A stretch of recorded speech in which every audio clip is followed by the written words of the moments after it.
a typical day at Livingstone during the Christmas season, which was the big season for this business. That's when most of our shipping took, like a lion's share of our shipping took place.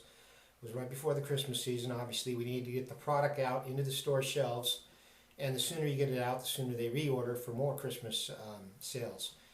And a typical day was my brother, of course, was nowhere around. Often he wouldn't show up at all, or late in the afternoon. Well, the factory opened at 6 in the morning. My sister would come in her usual state of hysterics because she was working on her social life at the time, and she was going to school and then coming in and working in the office. And every day UPS would come to pick up the day's outgoing shipments, and we were on COD basis. So they had to have a check to pay for the shipping before they would take the delivery. So I had to go into the office every morning at 10 or 11. Knock on the door of Sherry's office and have to listen to her scream, "What do you want?" Even though she already knew what I wanted. I needed to come in to get a UPS check. She would always be in hysterics. She would be in a state of hypertension because her social life was the primary focus in her life at the time, and she was always on edge and hysterical. Every morning I had to deal with this when UPS showed up.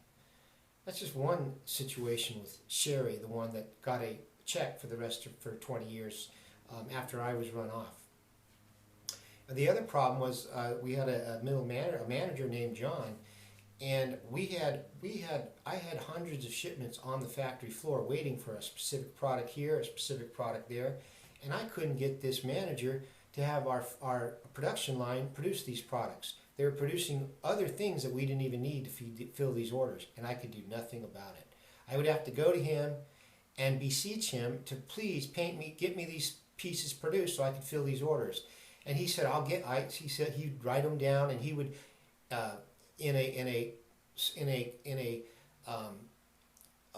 semi concerned way, say, "I'll work on it." Now, if I didn't have to deal with this person, I could just force that factory and people on that line to make these items.